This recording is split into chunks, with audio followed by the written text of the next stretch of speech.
오늘 말씀은 창세기 17장 7절의 말씀입니다. 내가 내 언약을 나와 너 및 내 대대 후손 사이에 세워서 영원한 언약을 삼고 너와 내 후손의 하나님이 되리라. 아멘. 지난주 우리는 성도의 교통, 교제에 대한 내용들을 나누었습니다.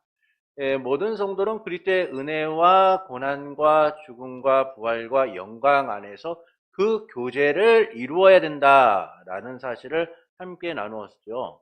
우리가 교제를 나눈다라는 것은 단순히 친목의 목적이 아니라 주님이 우리를 구원하신 사실을 풍성히 누리는 가운데 함께 세워져 가야 되는 존재이기 때문입니다. 그래서 우리는 예수 그리스도와 함께 세워짐을 통하여 주님이 주신 그 은혜를 나누는 자들이 되어야 된다라는 것이죠. 이와 같은 성도의 교통은 하나님이 기회를 주시는 대로 주 예수의 이름을 부르는 모든 사람들에게 베풀어져야 된다라는 거예요. 그러니까 성도는 함께 교제함을 통하여 구원받은 백성임을 인식하고 깨닫고 함께 그 은혜를 누릴 수 있어야 된다라는 겁니다.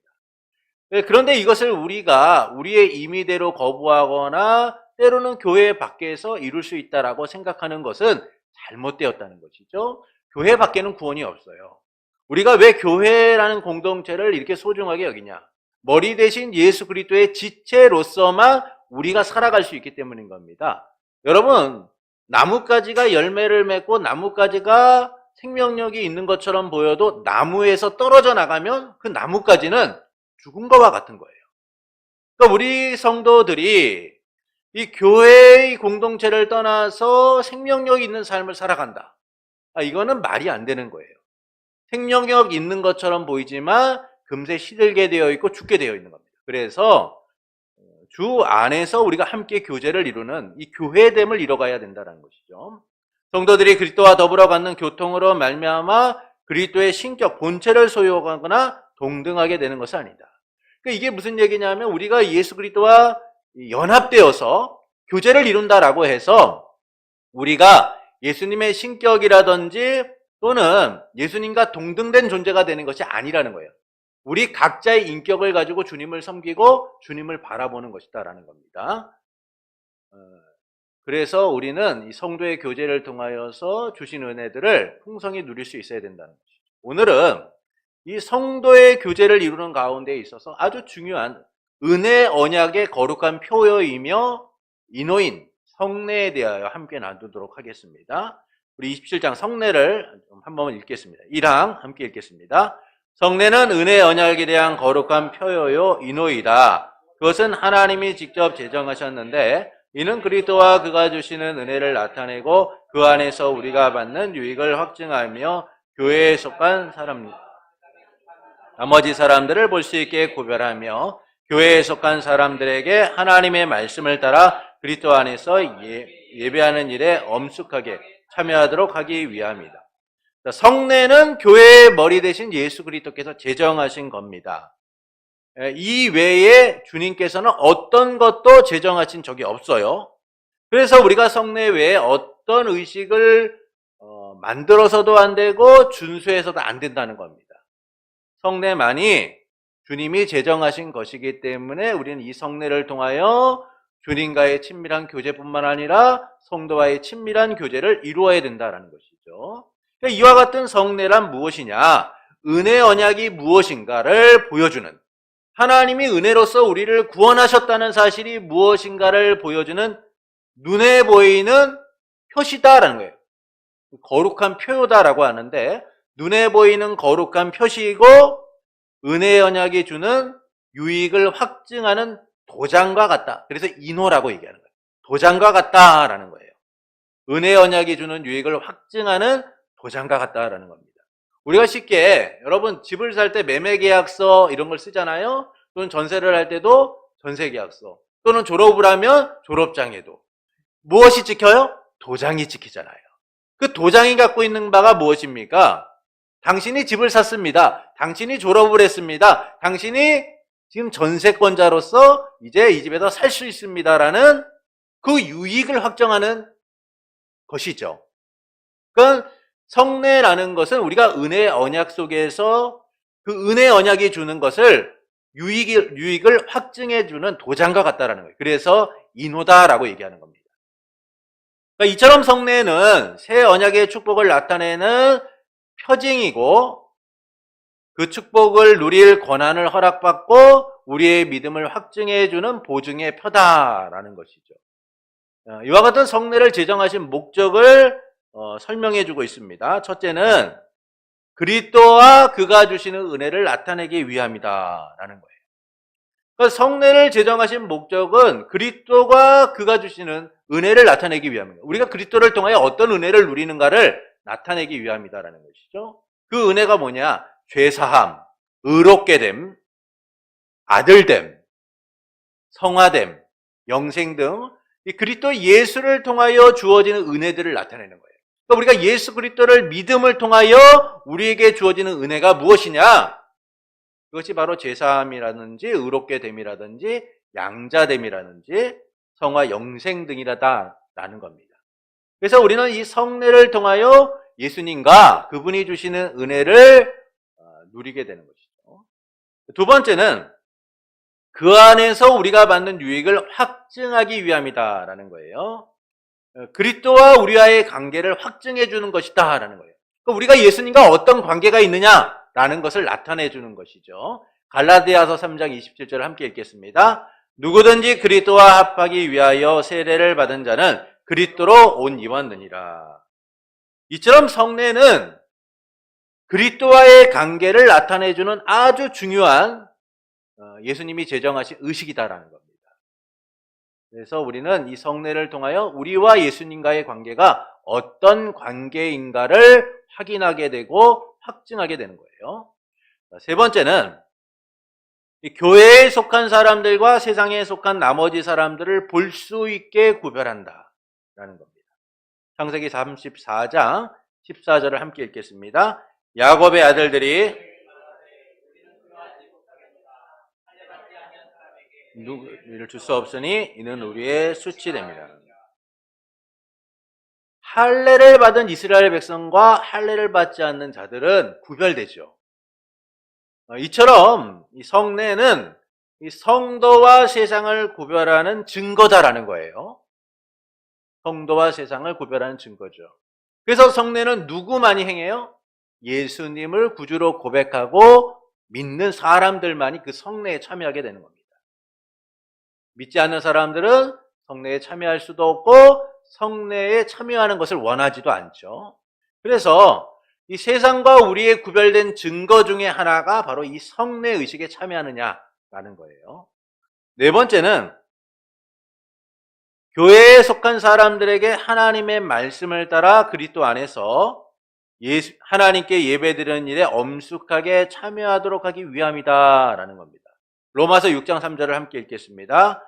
무릇 그리스도 예수와 합하여 세례를 받은 우리는 그의 죽으심과 합하여 세례를 받은 줄을 알지 못하느냐. 이처럼 그리스도와 함께 세례를 받은 우리는 하나님께 예배하는 일에 엄숙하게 참여하게 됩니다. 그래서 세례를 받지 않으면 교회에서 공적으로 할 수 있는 일이 없어요. 여러분, 세례를 받은 자만이 입교인이 되는 거예요. 정식 교인이 되어서 투표권도 갖고 때로는 직분자로서 선출이 되기도 하고 교회 안에 이루어지는 모든 행사에 공적으로 참여할 권한과 의무가 주어지게 됩니다. 결국 성례는 우리가 하나님의 말씀을 따라 예배에 참여하게 하고 교회의 구성원으로서 그 일을 감당하도록 하는 데 있어서 매우 중요한 일이다라는 거예요. 그래서 세례를 받지 않으면 교회에서 공적으로 할 수 있는 일이 없다라는 겁니다. 이 항을 우리 함께 읽겠습니다. 성례마다 그 표와 그 표에 의하여 의미하는 것 사이에는 영적인 관계, 즉 성례전적인 상징적 연합이 있다. 그러기에 그 표의 명칭들과 효과들은 그 표에 의하여 의미하는 것에서 나오게 되는 것이다. 말이 참 어렵죠. 뭐 표 이러는데 쉽게 얘기하면 성례는 상징과 상징으로 구성된다는 거예요. 성례는 상징과 상징으로 구성된다는 겁니다. 이 상징이 뭐냐? 눈에 보이는 상징과 눈에 보이지 않는 상징으로 구성된다는 거예요. 곧 눈에 보이는 것과 보이지 않는 것의 사이의 영적 관계를 나타내는 것이다 라는 겁니다. 그러니까 눈에 보이는 것과 눈에 보이지 않는 것 사이의 실제적인 영적 관계를 나타내는 것이 성례다라는 것이죠. 이렇게 말씀을 드려도 좀 헷갈리실 거예요. 그렇다면 눈에 보이는 것은 무엇이냐라는 거예요. 눈에 보이는 것은 우리가 세례를 베풀 때요, 어떻게 합니까? 물을 찍어서 뿌리죠. 성부와 성자와 성령의 이름으로 세례를 주노라 라고 얘기해요. 그때 눈에 보이는 게 뭐예요? 물이잖아요. 물을 뿌려서 행하기 때문에. 또 성찬에서는 외적인 상징들이 있어요. 뭐죠? 예수님의 몸을 상징하는 떡과 피를 상징하는 포도주가 있죠. 그러니까 눈에 보이는 상징은 세례일 때는 물이고 성찬일 때는 떡과 포도주인 거예요. 근데 눈에 보이지 않는 것은 뭐냐? 그리스도와 새 언약의 축복이라는 것이죠. 그래서 눈에 보이지 않는 상징은 우리가 그리스도 안에 속한 자가 되었다. 우리가 예수님의 몸과 피를 마시는 그런 자들이 되었다라는 사실을 나타내 주는 거예요. 그러니까 외적으로 눈에 보이는 상징과 보이지 않는 상징들이 결합되어서 우리와 예수님과의 실제적인 관계가 무엇인가를 나타내 주는 것이죠. 그래서 세례를 통하여 우리는 그리스도에게 속한 자이고 구원받은 자임을 나타내는 것이고, 성찬을 통하여 우리가 주님과의 친밀한 교제를 이루고 연합된 존재로서 함께하고 있다는 사실을 우리가 알게 되는 거예요. 이처럼 성례는 눈에 보이는 상징과 눈에 보이지 않는 상징이 결합되어서 영적인 관계를 나타내 주는 겁니다. 성례전적 연합을 이루는 것이다 라는 것이죠. 왜냐하면 이 성례는 그리스도께서 제정을 하셨기 때문인 거예요. 예수님이 제정하셔서 그 의미들을 나타내셨기 때문이다 라는 겁니다. 우리 마태복음 26장 26절부터 28절을 함께 읽겠습니다. 그들이 먹을 때에 예수께서 떡을 가지사 축복하시고 떼어 제자들에게 주시며 이르시되 받아서 먹으라, 이것은 내 몸이라 하시고, 또 잔을 가지사 감사기도 하시고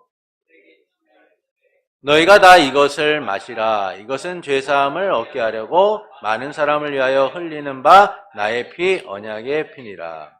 자, 성례는 보이는 상징과 보이지 않는 상징이 연합되어 영적 관계를 나타낸다라고 말씀을 드렸어요. 근데 이 성례는 예수님이 제정하셨다는 거예요. 근데 이 예수님이 제정하시면서 뭐라고 말씀하세요? 떡을 받아 먹어라, 이것은 나의 몸이다. 포도주를 받아, 잔을 마셔라, 이것은 나의 피다라는 거예요. 언약의 피다라고 말씀하죠. 그러니까 상징과 상징이 연합되어서 우리의 영적 관계, 그리스도와 영적인 관계가 무슨 의미인가를 나타내 주는 것이 바로 성례라는 겁니다. 그러나 이제 로마 가톨릭 교회 같은 경우에는 이 성례 자체에 능력이 있다라고 말해요. 그래서 성례 자체에 능력이 있다라고 말해서 세례를 받으면 구원을 받으나 세례를 받지 않으면 구원을 받지 않는다라고 얘기합니다. 아무도 구원을 받지 못한다고 얘기해요. 우리가 구원을 받으려면 어떻게 됩니까? 주 예수를 믿으라, 그리하면 너와 내 집이 구원을 얻으리라. 우리가 구원을 받는 방법은 딱 하나예요. 예수의 이름을 믿고 예수 그리스도를 믿음으로 고백하는 거예요. 그분이 나의 구주이심을 믿는 것이죠. 이것이 바로 우리 구원의 기준이고 방법인 거예요. 그런데 이 로마 가톨릭 같은 경우에는 세례라는 이와 같은 방식을 통해서만 구원이 이루어진다라고 말하고 있는 거예요. 그래서 세례를 받지 않으면 당신 구원받은 사람이 아닙니다. 세례를 받아야지만 이 세례가 구원의 능력을 제공합니다 라고 얘기해요. 그리고 성찬과 그의 성례를 통해서만 그들은 구원을 받는다라고 얘기합니다. 그들은 성례의 상징과 상징은 보지 않고 이 성례 자체를 하나님이 구원하신다라고 보는 것이죠. 그러니까 이게 뭐냐면 우리가 성례가 보이는 상징과 보이지 않는 상징이 있다라고 했잖아요. 그러니까 보이는 상징과 보이지 않는 상징이 연합되어서 주님과 우리와의 관계를 나타내는데, 천주교는, 로마 카톨릭은 이런 관계를 생각하지 않고 그냥 성례 자체만으로 우리가 구원을 받는다는 거예요. 그러니까 이게 문제가 있는 겁니다. 그래서 그들은 꼭 성례를 받아야 돼요. 네. 그래서 죽음이 가까웠을 때 어떻게 해서든 미리 임종 예배를 드려서 그들이 말하는 종부성사라는 것을 통해서 이 자식의 구원을 확증하려고 하죠. 이런 것들이 있어요. 그러나 성례는 구원받기 위함이 아니라 구원하셨음을 나타내는 거예요. 내가 그리스도께 속한 자이고 구원받은 하나님의 백성이고 그 구원의 은혜를 누리는 자들이라는 사실을 우리가 누리도록 하기 위하여, 이미 구원을 받았기 때문에 우리가 그런 은혜들을 누리도록 하는 것이지 구원받기 위함이 아니다라는 겁니다. 자, 3항을 보시겠습니다.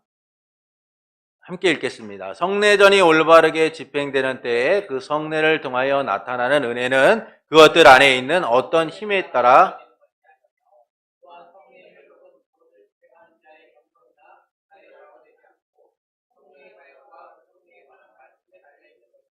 그런데 그 말씀에는 성례를 집행하는 권한을 부여하는 명령과 함께 합당하게 성례를 받는 사람들에게 주어지는 은혜에 대한 약속이 포함되어 있다. 이 부분은 이제 성례에 대한 잘못된 주장들을 제기해주고 있는 거예요. 그러니까 이 주장이 어디서부터 나오냐면 로마 카톨릭이 성례를 잘못 주장하고 있는 것을 문제 삼고 있는 겁니다. 그러니까 로마 카톨릭 교회는 성례를 통하여 구원을 받는다라고 얘기했죠. 그래서 성례가 올바로 집행이 되면 그 자체로 은혜를 가져다주는 효력이 나타난다라는 거예요.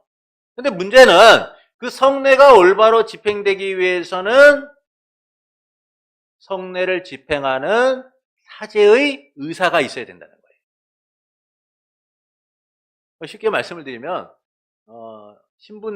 신부가 성례를 집행할 때 성례를 이거 귀찮은데 그냥 좀 주고 말아야지 뭐 형식적으로 해야지 그러고 성례를 했단 말이에요.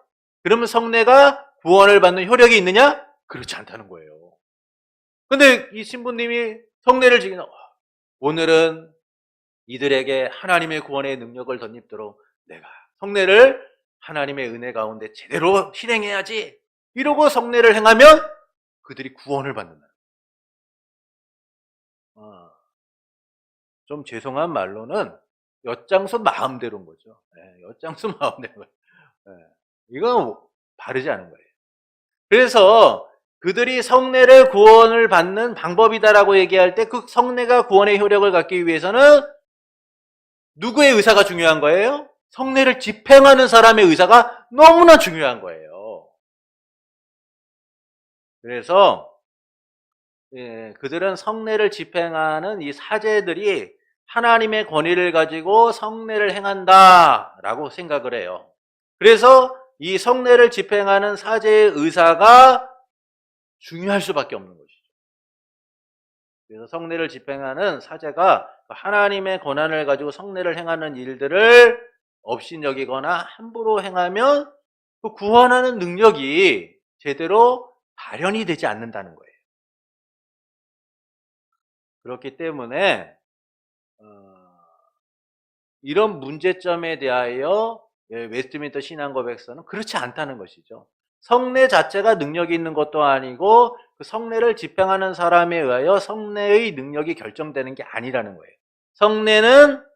성례의 효력은 어디로부터 온다? 은혜로부터 온다라는 겁니다. 그 은혜로부터 성례가 오는 것을 설명하는데 뭐라고 얘기하냐면 성례전이 올바로 집행하게 되는 때에 그 성례를 통하여 나타나는 은혜를 이야기해 주고 있어요. 첫째는 성령의 사역이다. 성례를 집행하는 사람에 의하여 좌우되는 것이 아니라 성령님에 의하여 좌우된다는 거예요. 성령의 사역을 통해서 성례의 효력과 은혜가 나타난다는 거예요. 여러분, 우리가 구원을 받을 때 우리의 구원은 어디로부터 오는 거예요? 성령의 내적 역사를 통하여 그리고 말씀의 외적 수단을 통하여 우리가 구원을 받는 거예요. 그래서 성령님이 우리가 복음을 듣게 되는 순간 성령님이 우리 안에서 내적으로 역사하심을 통하여 우리가 그 말씀을 받아들이고 믿음을 고백하게 되는 거예요. 그러니까 성례는 인간의 의도나 목적과 뜻에 의하여 이루어지는 것이 아니라 오직 성령의 역사하심을 통해서만, 은혜를 통해서만 효력이 나타난다라는 겁니다. 두 번째는 성례에 관한 말씀에 달려 있다라는 거예요. 성례에 관한 말씀에 달려 있어요. 이는 성례를 사용하는, 성례 사용을 허가하는 계명과 그것을 합당하게 받는 사람들에게 주어지는 성례의 말씀에 있다는 거예요. 그러니까 성령께서 우리에게 역사하셔서 그 성례가 효력을 갖지만 그 효력의 기준은 뭐예요? 하나님의 말씀에 있다는 거예요. 그래서 그 말씀이 무엇을 하고 있냐, 성례를 어떻게 말씀하고 있는가에 따라서 성례가 효력을 갖는다는 겁니다. 그런데 그 말씀에는 성례를 집행하는 권한을 부여하는 명령과 함께 합당하게 성례를 받는 사람들에게 주어지는 은혜에 대한 약속을 포함하고 있다는 것이죠. 이 성례에 관한 말씀들이 무엇을 담고 있냐? 성례를 집행하는 권한에 대한 내용과 합당하게 성례를 받는 사람들에게 주어지는 은혜에 대하여 말씀하고 있다라는 겁니다. 그러니까 이처럼 성례에 관한 말씀은 그 집행에 대한 권한 명령과 합당하게 주어지는 은혜를 포함하고 있는 거예요. 그래서 그 말씀을 통해서 우리의 성례가 효력을 나타내게 되는 거예요. 그래서 성례는 오직 성령의 역사와 성례에 대한 말씀에 의해서만 효력, 은혜가 주어진다는 겁니다. 성례 자체가 아니라, 성례를 집행하는 사람에 의해서가 아니라 성령의 역사와 하나님의 말씀을 통해, 성례에 관한 말씀을 통해서만 효력이 나타난다라는 것이죠. 우리 사항을 보시겠습니다. 함께 읽겠습니다. 그리스도 우리 주께서 복음서에 제정해 놓으신 성례는 두 가지뿐이니 곧 성례와 성찬이다. 이 중 어느 것도 합법적으로 몫을 받은 하나님의 말씀의 사역자인 목사 외에는 아무도 집행할 수가 없다. 자, 이제 사항은 앞에서 이 성례에 관한 말씀에 대한 부분들을 이제 좀 더 구체적으로 이야기해 주는 겁니다. 아까 성례에 대한 말씀이 뭐였어요? 그 성례 집행에 관한 명령과 합당하게 주어지는 은혜에 대한 약속을 포함한다라고 말씀을 드렸죠. 그 얘기를 해주고 있는 겁니다. 주 예수 그리스도께서 제정하신 성례는 두 가지예요. 세례와 성찬이다라는 겁니다. 그 외에 어떤 성례도 제정하지 않으셨다는 거예요. 그래서 우리가 성례의 효력은 그 성례에 관한 말씀으로부터 비롯되는데, 로마 카톨릭은 세례와 성찬 외에 어떤 성례들이 있나요? 임직, 혼인, 고해, 종부성사와 같은 성례가 있어요. 이걸 칠성사라고 얘기합니다. 세례, 성찬, 임직, 혼인, 견진, 고해, 종부. 7가지의 성례가 있다는 거예요, 그 사람들은. 이건 주님이 말씀하신 바가 아니죠. 임직, 혼인, 견진, 고해, 종부는 주님이 말씀하신 바가 아니에요. 그래서 우리에게 효력을 갖는 성례는 세례와 성찬인 거예요. 하나님의 말씀에 근거해요. 그럼에도 불구하고 로마 카톨릭이 이와 같은 것들을 덧붙여서 성례로 포함시키고 주장하고 있는 것은 오히려 이 성례를 오염시키고 주님이 제정하신 성례를 더럽히는 행위다라고 말할 수가 있죠.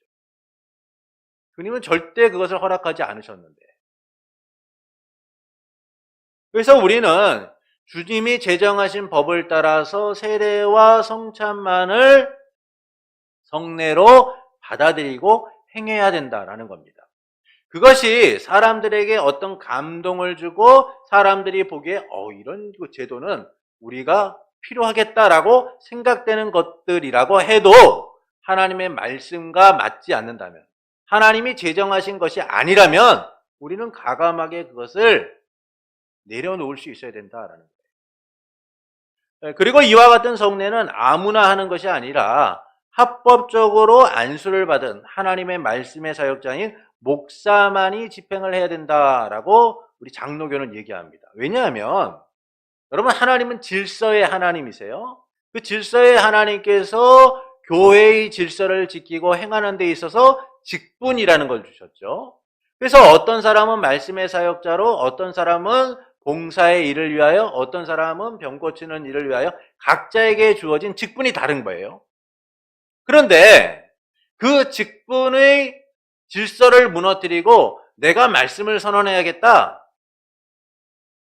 어느 날 장로님이 갑자기 오시더니, 목사님, 오늘은 제가 꼭 말씀을 전해야 될 것 같습니다.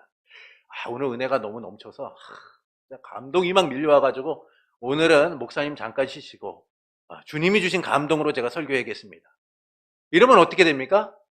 제가 너무 기뻐한 나머지 장로님, 그렇지 않아도 힘들었던 날, 장로님이 서신다니 얼마나 감사합니까? 제가 그러겠습니까? 아마 충돌이 일어날 거예요. 이거 무슨 얘기 하시는 거예요? 이런 얘기가 나오겠죠. 그러면 교회는요, 하나님이 질서의 하나님이신 것처럼 그 질서에 의하여 이루어져야 되는 거예요. 그래서 하나님께서는 교회의 질서를 따라서 직분자를 세우셨고 그 일을 하도록 하신 겁니다. 그래서 성례는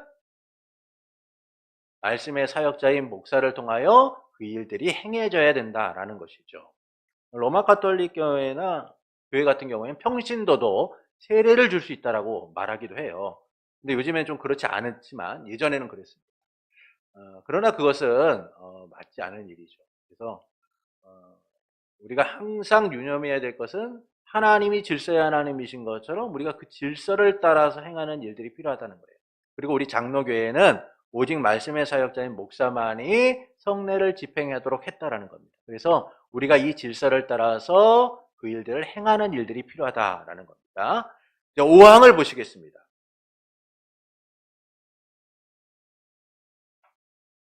구약의 성례들이 상징하고 표현하는 영적인 뜻은 본질적으로 신약의 성례와 같다라는 거예요. 구약의 성례는 뭐가 있습니까? 할례와 유월절이에요. 구약의 성례는 할례와 유월절입니다. 그래서 하나님께서 아브라함에게 할례를 행하게 하심으로 대대손손 행하게 하시죠. 그 할례를 통하여 그들이 하나님께 속했다라는 사실을 나타내기 위함이세요. 또 유월절을 통하여서 그들이 하나님의 구원받은 백성임을 기념하고 알도록 하시고자 유월절을 제정하십니다. 근데 오늘날 신약의 성례는 세례와 성찬으로 나타나고 있다라는 거예요. 세례와 성찬으로 나타나는 것이죠. 할례와 세례는 단 한 번밖에 받지 않습니다. 딱 한 번이에요. 유월절과 성찬은 어떻게 합니까? 믿는 자가 계속적으로 반복해서 하는 거예요. 유월절은 1년에 한 번, 우리는 성찬은 때를 따라 모일 때마다, 원래 모일 때마다 해야 돼요. 근데 이제 교회가 여러 가지 이제 그런 부분에 좀 불편함도 있다 보니까 우리 교회 같은 경우에는 1년에 3번 정도 이렇게 정해서 하기도 합니다. 분기마다 원래 이렇게 하고 있는데 12월 달 같은 경우에는 좀 바쁘다 보니까 우리가 이제 한 3번 정도 그렇게 진행하고 있어요. 이와 같은 것들은 이제 믿는 당사자들에게만 주어지는 것이 아니라 하나님과 그리스도와의 연합된 관계를 지속하고 믿는 자가 능동적으로 참여하도록 하기 위하여 주어진 것이다라는 것이죠. 그러므로 구약의 할례와 신약의 세례가 영적인 본질에서는 동일하다라는 거예요. 영적 본질에 있어서는. 바울은 이스라엘 백성이 세례를 받았다라고 하면서 고린도전서 10장 2절에서 말하는가 하면 골로새 교회인들이 사실은 세례를 받았는데도 할례를 받았다라고 말하기도 해요. 그러니까 이스라엘 백성이 세례를 받았다라고 하면서 받았다라고 얘기하죠. 이스라엘 백성이 세례를 받았나요? 할례를 받았는데 세례를 받았다라고 표현하고, 골로새서에서는 세례를 받았는데 골로새 교인들이 할례를 받았다라고 얘기해요. 그래서 골로새서 2장 11절부터 12절은 이렇게 말씀합니다. 우리 말씀을 함께 읽겠습니다. 또 그 안에서 너희가 손으로 하지 아니한 곧 육의 몸을 받은 것이라 그의 할례니라. 너희가 세례로 그리스도와 함께 장사되고 또 죽은 자 가운데서 일으키신 하나님의 역사를 믿음으로 말미암아 그 안에서 함께 일으키심을 받았느니라. 자, 이처럼 영적 본질에 있어서 세례와 할례와 유월절과 성찬이 같다라는 거예요. 그런데 이제 구약 시대의 이 성례와 신약 시대의 성례가 좀 다른 점 뭐냐면 점진성을 갖고 있다는 거예요. 그러니까 구약 시대에는 그림자와 같은 것이다 라고 한다면 신약 시대에는 실체로서 주어진 것이다 라는 것이죠. 더욱더 발전하고 구체적으로 실현된 것이다 라는 겁니다. 그래서 우리는 구약 시대의 할례라든지 유월절을 주장하지 않고 주님을 통하여 주어진 이 세례와 성찬을 우리가 주장하고 주님이 제정하신 뜻을 따라서 행하고 있다라는 것이죠. 이처럼 구약의 성례와 신약의 성례는 영적 본질에서 같아요. 그래서 우리는 성례가 상징하고 나타내는 이 영적 축복의 현실이 본질적으로는 서로 같다라는 것을 믿어야 됩니다. 그리고 그것들이 예수 그리스도를 통하여 우리에게 제정되었음을, 세례와 성찬이 제정되었기 때문에 우리가 더 이상 구약의 할례라든지 유월절을 지킬 의무가 없다라는 것이죠. 영적 본질에선 같으나 그것은 더 발전되고 실체가 드러남을 통하여 우리는 세례와 성찬을 통하여 그리스도와 연합되어지고 그리스도께 속한 자로서 그 은혜의 언약을 풍성히 누리게 된다라는 겁니다. 그러니까 이와 같은 이 성례를 우리가 함께 나누는 것은 그리스도의 교제를 이루는 데 있어서 이 성례가 아주 중요한 역할을 하기 때문입니다. 예수 그리스도와 연합되고 예수 그리스도와의 교제를 나누는 그 관계 속에서 우리는 성례를 통하여 우리가 그리스도께 속한 자이고 연합된 자다라는 사실을 함께 누림을 통하여 은혜의 언약을 풍성히 누리고 구원의 은혜를 풍성히 누리며 나아가게 되는 것이죠. 그래서 우리가 행하고 있는 이 성례가 어떤 능력이나 어떤 효력이 있는 것이 아니라 그것을 약속하시고 제정하신 주님이 우리에게 은혜의 언약을 베풀어 주신다. 그래서 앞서 제가 두 가지를 말씀을 드렸죠. 그것이 효력을 갖는 이유는 첫째는 성령의 역사를 통하여, 둘째는 성례에 관한 말씀을 통해서만 이루어진다는 겁니다. 이것들 외에 다른 것들이 주장되거나 다른 것들이 첨가되어서는 안 된다는 것이죠. 그래서 우리는 주님이 제정하시고 말씀하신 이와 같은 것들 외에 또 다른 것들을 요구받거나 또는 그것들에 대하여 강요받을 때 그것이 아니다라는 사실을 분명히 깨닫고 주님과 또한 성도와의 바른 교통과 교제를 이루는 이들이 되어야 된다라는 겁니다. 핵심 요약을 보시겠습니다. 1번, 성례는 은혜 언약에 대한 거룩한 표효요 인호로서 하나님이 직접 제정하신 것이다. 우리에게 주신 거룩한 상징이고 또한 도장과 같다라는 거예요. 증거이고 도장과 같다라는 겁니다. 근데 이걸 누가 제정해요? 하나님이 제정하셨다라는 것이죠. 그렇기 때문에 우리는 이 성례를 통하여 은혜의 언약을 풍성히 누리고 이것들을 지켜나가는 이들이 되어야 된다라는 겁니다. 두 번째는 매 성례전마다 표와 실제 사이에는 상징적 연합이 있다는 거예요. 성례는 보이는 상징과 보이지 않는 상징이 실제적으로 영적인 연합을 이루는 것이다 라고 말씀을 드렸어요. 그래서 성례 자체, 보이는 것만이 효력을 갖거나 능력을 갖는 것이 아니라 보이는 것과 보이지 않는 이 상징들이 연합을 하여서 영적인 관계를 이루는 것이기 때문에 우리는 그 은혜를 누리고 살아가는 것이다 라는 겁니다. 세 번째, 성례전에 나타나는 은혜는 성령의 사역과 성례에 관한 말씀에 달려있다는 것이죠. 성례 자체나 또는 성례를 집행하는 사람의 의사에 의하여 결정되는 것이 아니라 성례의 효력은 철저하게 성령의 역사와 성례전에 관한 말씀을 통해서 이루어진다는 거예요.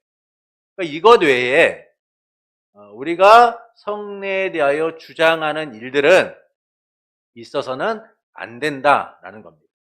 네 번째는 그리스도 우리 주께서 제정하신 성례는 세례와 성찬이며 이는 합법적으로 안수를 받은 목사만이 집행할 수 있다라는 거예요. 그러니까 주님이 제정하신 성례는 세례와 성찬인 거예요. 그 외에는 존재해서는 안 된다는 것이죠. 근데 로마 가톨릭 경우에는 임직, 혼인, 견진, 고해, 종부성사와 같은 이런 5가지 성례를 추가했어요. 이것은 주님의 말씀과는 다른 것이기 때문에 우리가 이렇게 추가하거나 이것들의 효력을 이야기해서는 안 된다는 겁니다. 그리고 또한 질서를 따라서 하나님의 뜻 가운데 합법적으로 안수를 받은 목사만이 성례를 집행할 수 있다라는 것이죠. 5번째는 구약의 성례들이 상징하고 표현하는 영적인 뜻은 신약의 성례와 동일하다.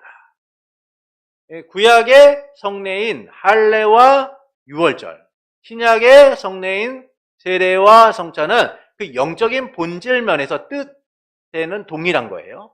그러나 우리가 이 구약의 성례인 이 할례와 유월절을 행하지 않는 것은 그것들은 그림자와 같은 것인데 예수 그리스도께서 오심을 통하여 우리의 성례의 실체가 성례의 본질적인 것이 나타나게 된 거죠. 그것을 예수님이 제정하신 거예요. 세례와 성찬으로서. 그래서 우리는 주님이 오시는 그날까지 모일 때마다 성찬을 행함으로 우리가 구원받은 주님의 백성이고 은혜의 언약 가운데 살아가고 있다라는 사실을 풍성히 누리는 이들이 되어야 하는 겁니다. 근데 가끔 어떤 교회들은 이 성찬을 행하지 않는 그런 교회들이 있어요. 그런 교회들은 이단인 경우에는 그렇습니다. 이단은 성례를 행하지 않아요. 그래서 만약에 교회라고 하면서 성찬이 이루어지지 않거나 이런 성례가 이루어지지 않고 있다고 한다면 우리는 그것을 의심해 볼 필요가 있는 거예요. 성례는 주님이 오실 그날까지 성도의 교제를 통하여 주어진 것이기 때문에 우리가 이 성례를 바르게 실행하고 행하는 일들이 나타나야 된다라는 것이죠. 그래서 우리가 이 성례의 중요성을 바르게 이해함을 통하여 주님과의 연합을 이루고 성도와의 친밀한 교제를 이루고 하나님의 은혜가 무엇인가를 풍성히 누리는 이들이 되기를 예수님의 이름으로 축원합니다.